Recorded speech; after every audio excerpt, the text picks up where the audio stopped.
Hello friends, मैं आपका दोस्त मनीष आप सभी का मेरे इस यूट्यूब चैनल पर हार्दिक स्वागत करता हूं।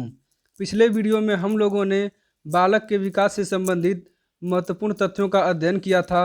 आज हम लोग बालक के विकास से संबंधित महत्वपूर्ण सिद्धांतों का अध्ययन करेंगे।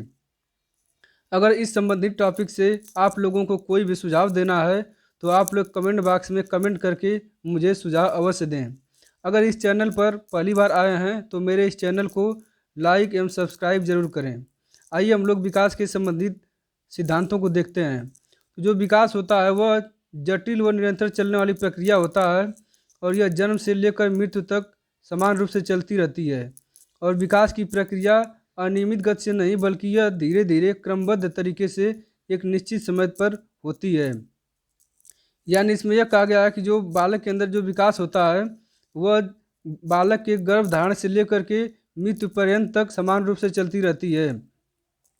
और एक शिक्षक को, एक अध्यापक को उन संबंधित आयु के बालकों को उनके शारीरिक, मानसिक, सामाजिक एवं संवेगात्मक परिपक्वता स्तर का ज्ञान होना चाहिए।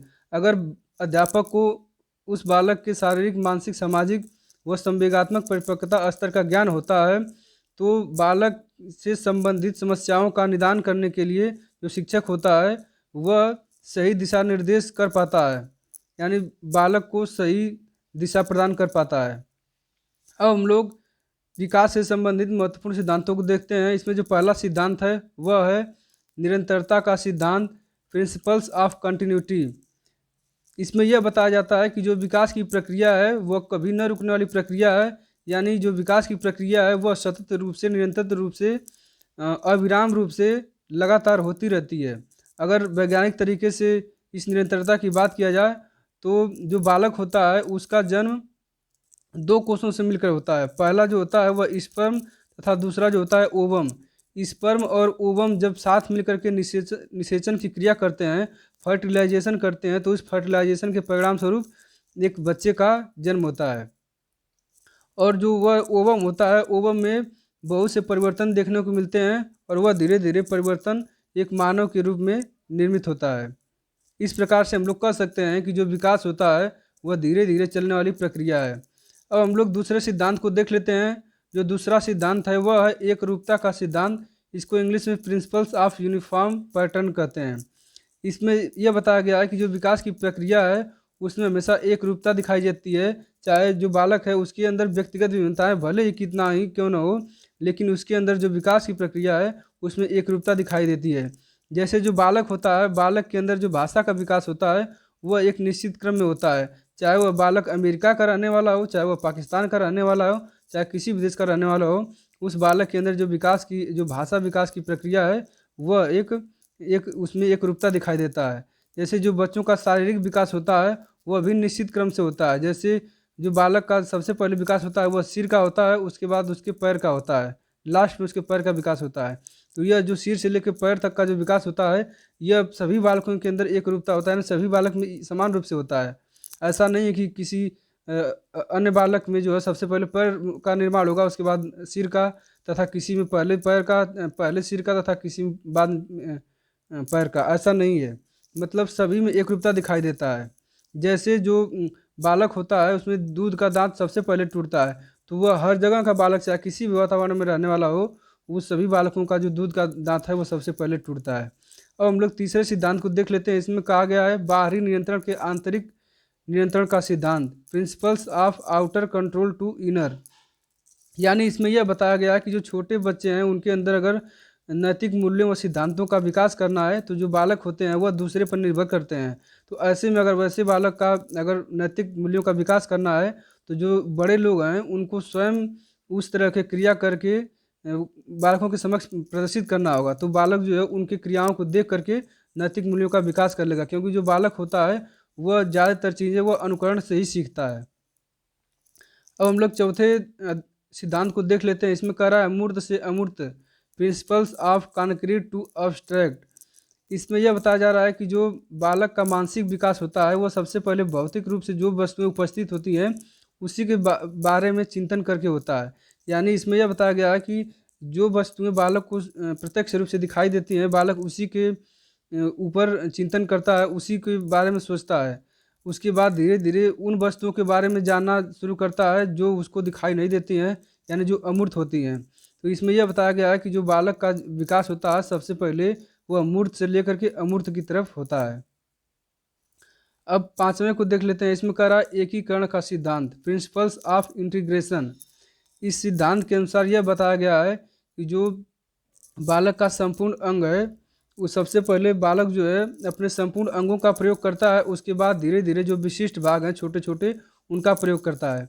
जैसे जो बालक होता है सबसे पहले वह अपने पूरे हाथ को हिलाता है, फिर उसके बाद वह अपने हाथ के पांचों उंगलियों को धीरे धीरे करके हिलाता है। यानी इसमें यह कहा गया है एकीकरण के सिद्धांत में कि जो बालक है वह सभी छोटे सबसे पहले अपने पूरे अंगों को प्रयोग में लाता है, उसके बाद जो विशिष्ट अंग हैं जो छोटे छोटे अंग हैं उनका वह प्रयोग करना सीखता है।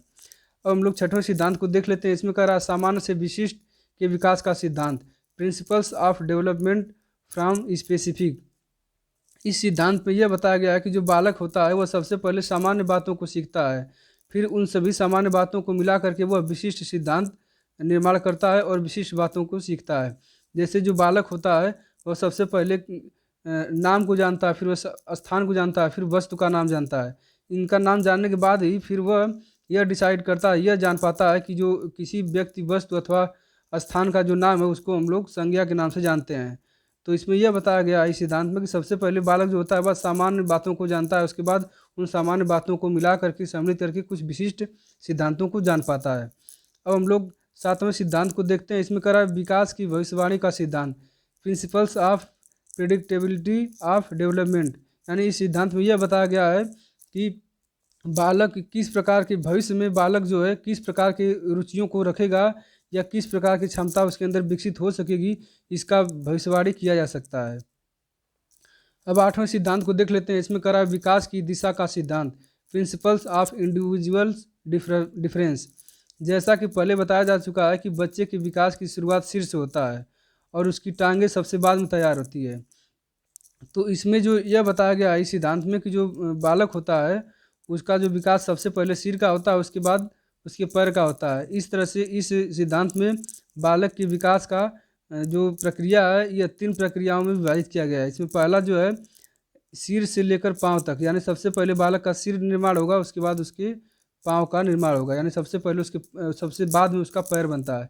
फिर जो दूसरा विभाजन किया गया वह यह है कि रीढ़ की हड्डी, यानी सबसे पहले बालक की रीढ़ की हड्डी तैयार होती है, उसके बाद उसके बाहर की सभी जो अंग हैं वो तैयार होते हैं। फिर उसके बाद जो तीसरा है उसमें कह रहा है कि स्वरूप का निर्माण पहले होता है, उसके बाद जो है बालक क्रियाएं करता है। अब नवें सिद्धांत को देख लेते हैं। इसमें कह रहा है कि वैयक्तिक विभिन्नताओं का सिद्धांत, प्रिंसिपल्स ऑफ इंडिविजुअल डिफरेंस। इसमें यह बताया जा रहा है कि जो बालक है उसके अंदर कुछ न कुछ विभिन्नताएं जरूर पाई जाती हैं।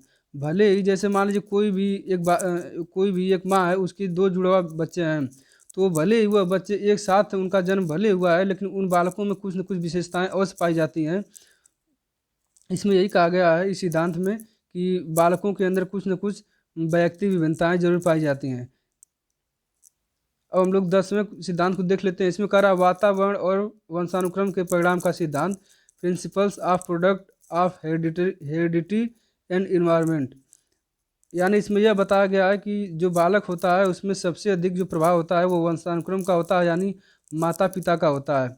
माता पिता का 50% गुण जो है उसके आनुवंशिकता से बालक को मिल जाता है, तथा 50% जो बालक का विकास होता है वह वातावरण के प्रभाव से होता है।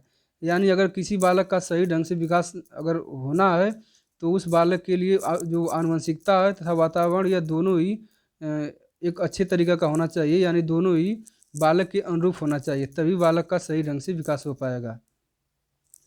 अब 11वां सिद्धांत को देख लेते हैं। इसमें कह रहा है संपूर्ण विकास का सिद्धांत, प्रिंसिपल्स ऑफ टोटल डेवलपमेंट। यानी इस सिद्धांत के अनुसार यह बताया गया है कि जो बालक है, बालक के सर्वांगीण विकास पर इस सिद्धांत में सबसे अधिक बल दिया गया है। यानी इसमें यह कहा गया है कि बालक का सिर्फ एक ही विकास नहीं होना चाहिए, यानी सिर्फ शारीरिक विकास हो गया उसका मानसिक विकास हो ही नहीं पाया, या मानसिक विकास हो गया शारीरिक विकास नहीं हो पाया। तो इसमें यह कहा गया इस सिद्धांत में कि बालक का सर्वांगीण विकास होना चाहिए। बालक का शारीरिक, मानसिक, सामाजिक, संवेगात्मक, मनोगत्यात्मक हर तरह का विकास होना चाहिए, तभी बालक का बेहतर ढंग से विकास हो सकता है। अब 12वां सिद्धांत देख लेते हैं। इसमें कह रहा है परिपक्वता का सिद्धांत, यानी जो परिपक्वता का सिद्धांत है, इसमें यह बताया गया है कि वृद्धि और विकास की प्रक्रिया वास्तव में परिपक्वता और अधिगम का विकास ही होता है। यानी इसमें यह कह रहा है कि अगर कोई बालक जो है बहुत बेहतर कार्य करने के लिए तैयार है, लेकिन उसके अंदर परिपक्वता नहीं आया, यानी उसका उम्र कम है लेकिन वह अपने उम्र से अधिक कार्य को करना चाह रहा है, तो वह भले ही उसके अंदर वो क्वालिटी होगा, लेकिन अगर परिपक्वता नहीं है तो वह उस कार्य को करने में असमर्थ होगा।